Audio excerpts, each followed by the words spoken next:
She scoffed. "Lol, you're insecure about a work conference?"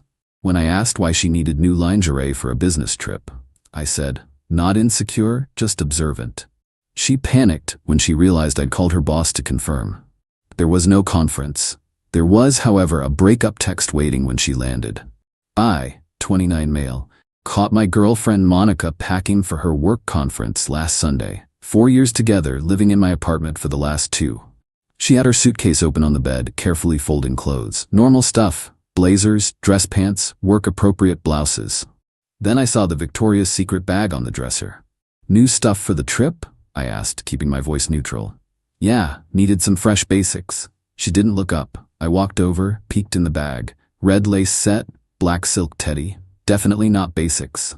"That's some fancy underwear for a conference," she scoffed. Actually scoffed. "Lol, you're insecure about a work conference?" "Seriously? It's just underwear, Nate. Just seems odd. You've been to 5 conferences since we met. Never needed lingerie before." "Oh my God.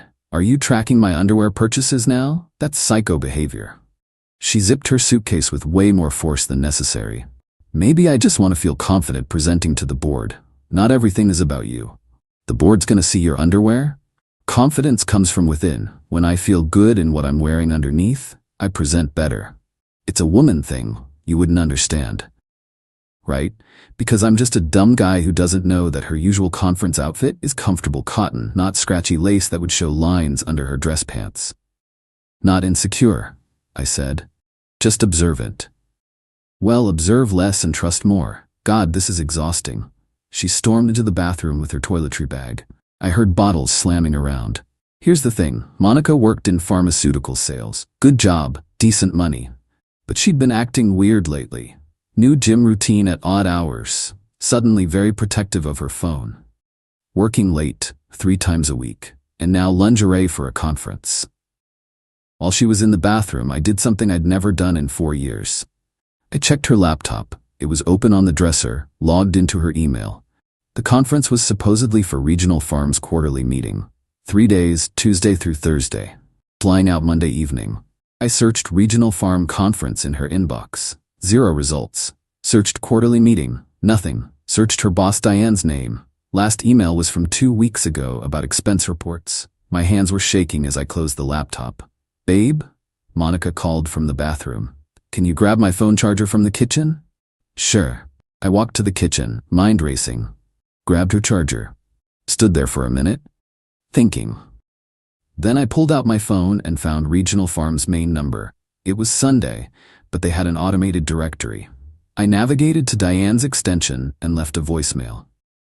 "Hi Diane, this is Nate, Monica Hayward's boyfriend.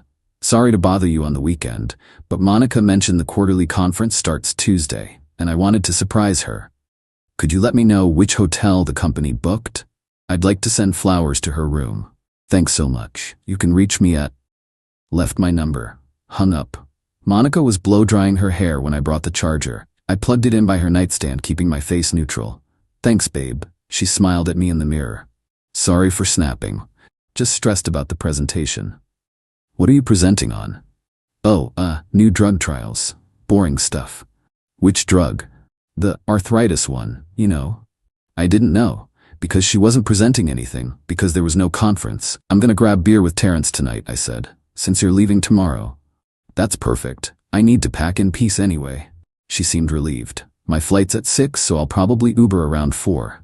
"Cool, love you. Love you too." Monday morning. Diane called me back at 9 a.m. sharp.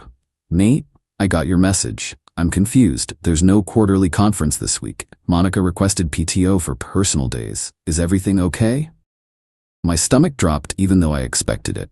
"Oh, I must have mixed up the dates. Sorry to bother you." "No bother, but did Monica tell you she had a work conference?" "I probably misunderstood." "Thanks, Diane." "Nate, wait. I like Monica, she's a good employee, but if she's telling you she's at a work event when she's not, that's concerning." "I appreciate that. I'll handle it." "Okay, take care."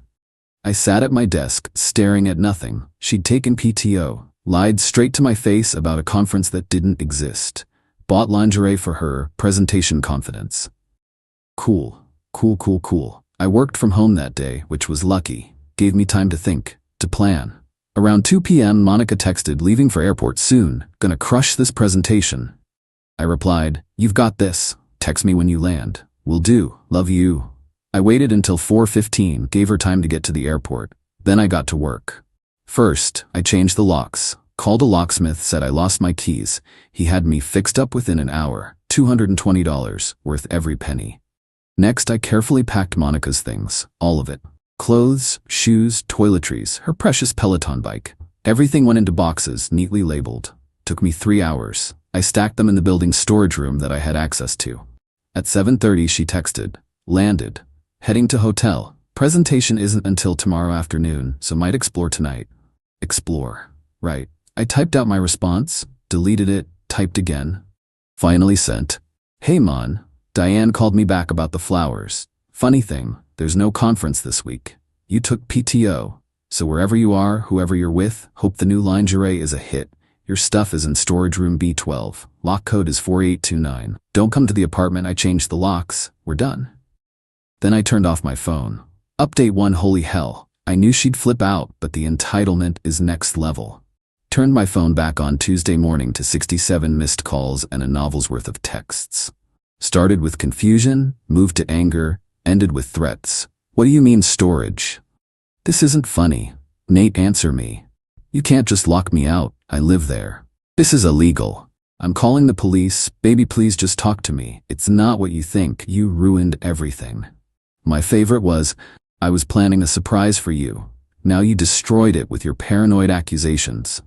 Sure, a surprise that required lingerie and lying about a work conference. She actually did call the cops. They called me Tuesday afternoon. Sir, Monica Hayward says you illegally evicted her? She's not on the lease. Never was. She was a guest who lied about her whereabouts. I packed her belongings safely and gave her access to retrieve them. I see. Does she receive mail there? No, she uses her parents' address. All right, sounds like a civil matter. Have a good day. Then came the call from her mom. Patricia Hayward, the enabler-in-chief. Nathan, what is this nonsense about kicking Monica out? She lied about a work conference to cheat on me. So yes, I asked her to leave. She wasn't cheating. She was planning something special. What kind of special thing requires lying to me and her boss? You don't understand. Monica has been under so much stress, she needed a break. A break from our relationship? Done. She's single now. Very relaxing. You're being cruel. Where is she supposed to go? Well, she's supposedly at a hotel for a conference, right? Or wherever she actually is, maybe with whoever required the new lingerie. Patricia hung up on me. But the real kicker came Tuesday night. Monica's best friend Yasmin called. Nate, you need to fix this. Now. Fix what? Monica is stranded. Her credit cards are maxed and she can't change her flight back. How is that my problem? She was in freaking Miami for a bachelorette party. It was supposed to be a surprise. I laughed. Actually laughed. Whose bachelorette party? Mine. I'm getting married next month. Yasmin, you got engaged 2 weeks ago. Monica and I were together when you called to tell her. You're telling me you planned a Miami bachelorette party in 2 weeks? Silence. Also, I continued, she told me she was at a work conference, not a surprise bachelorette party, so which lie should I believe? It was both, kind of. Is your fiancé there? What? No, it's a girls' trip. Then why did Monica need brand new lingerie? More silence. Yeah, that's what I thought. Tell Monica she can figure out her own way home, and congrats on your wedding, I guess. Wednesday morning, the story changed again. Monica's dad called. Son, let's be reasonable. Monica made a mistake, but... Which mistake? The lying? The cheating? The gaslighting? She wasn't cheating. She was at a spa retreat for mental health. She was embarrassed to tell you she needed therapy. A spa retreat in Miami with new lingerie. That was also a bachelorette party and a work conference. Amazing how it keeps changing. You're twisting things. No, I'm just keeping track. Tell Monica to get her stuff. I won't be home Thursday from 6 to 8 p.m. She can come then. This is ridiculous. 4 years and you throw it away over a misunderstanding? The only misunderstanding was me thinking I could trust her. Thursday, 6 to 8. That's it. But Monica wasn't done escalating. Update 2, she really thought she could manipulate her way back in. The entitlement is staggering. Thursday came. I left the apartment at 5:45, went to Terrence's place to wait. Set up a camera, borrowed from work to record the apartment door, just in case. Good thing I did. Monica showed up at 6:10 with her mom and her brother Kevin. They had a U-Haul, which was smart. What wasn't smart was what happened next. From the footage, Monica tried her old key first. When it didn't work, she had a visible meltdown in the hallway. Then Kevin pulled out what looked like lock-picking tools. I called the cops immediately. Someone's trying to break into my apartment? I have video. They arrived within 10 minutes. Monica tried to play the "I live here" card, but she wasn't on the lease. She had no mail there. I'd already given her access to her belongings. She was literally caught on camera trying to break in. The cops made them leave, told them to get the stuff from storage or it would be trespassing. Monica called me screaming, "You called the cops on me? Are you insane? You tried to break into my apartment. What did you expect? It's my home." "No, it was your temporary residence when we were together. Now it's just breaking and entering. I'm going to destroy you. You have no idea who you're messing with." "Monica, you lied about a work conference to hook up with someone in Miami. You destroyed yourself." "I wasn't hooking up with anyone." "Then who was the lingerie for?" "Myself, for my confidence." "Your confidence needed a black silk teddy in Miami?" She hung up. 20 minutes later, different approach. Got a text from an unknown number. "Hey man, this is Derek. I think there's been a misunderstanding about Miami." Derek, the ex she couldn't stand, who kept bothering her at the gym. The one whose Instagram she checked daily to make sure he wasn't stalking her. I replied, "No misunderstanding. You two have fun." "Bro, it's not like that. Monica came to Miami for legitimate reasons. We just happened to run into each other." "In her hotel room? What are the odds?" "You're being paranoid. She loves you." "Past tense, bro. All yours now." Then Monica texted from her own number. "Derek was just trying to help. This proves you're insane and controlling." Help with what? Why did Derek even have my number? Why was he involved at all if nothing happened? Friday morning brought new tactics. Monica posted on Instagram, "Yeah, I still had access through a mutual friend's account. Sometimes the person you'd take a bullet for is the one holding the gun. Grateful for everyone supporting me through this abusive situation. The truth always comes out." The comments were wild. Half her friends buying the victim act, half asking, "Wait, didn't you go to Miami without telling him?" But my favorite comment was from her coworker Rachel. "Girl, didn't you say you were at a conference? I'm confused." Monica deleted the post within an hour. Saturday, she tried emotional manipulation. Sent me a long email about our beautiful memories and how mental health is a journey, and she deserved compassion for her struggles. I forwarded it to my lawyer friend with one question. "Should I be documenting this?" He replied, "Document everything. She's spiraling." The final straw came Sunday. A week after I'd packed her stuff, Monica showed up at my work, in the middle of the lobby, in front of my coworkers, started crying about how I'd abandoned her in her time of need. Security was not amused. Neither was my boss when I had to explain why my ex was being escorted out. That's when I decided to go nuclear. Final update, I'm not proud of this, but I'm not ashamed either. After the work incident, I was done playing defense. Monica wanted to make this public? Fine. I compiled everything. The original conference, lie, Diane's voicemail confirming no conference existed, the changing stories, conference, bachelorette, spa, mental health, Derek's texts admitting he was in Miami, the attempted break-in footage, her abusive situation post, the work lobby incident report. Made a simple timeline, facts only, no editorializing. Then I sent it to her dad. "Mr. Hayward, I wanted you to have the full story since Monica keeps changing hers. I'm not asking for anything, just thought you should know what actually happened. I'll be blocking all contact after this." He called within an hour. "Is this real?" She said she was at a conference. That's what she told me too. And Derek was there? According to his own texts, yes. Long silence. Then, "I'll handle this." And Nate, "I'm sorry. We always suspected but hoped." Suspected what? This isn't her first time. The last boyfriend, Carlos, same story. Work trip that wasn't. We thought she'd grown up. The call ended with him apologizing again. The aftermath was swift. Monica's parents cut off her financial support. Turns out she'd been living off their credit cards while saving her salary. Those maxed out cards in Miami? All theirs. Derek ghosted her completely.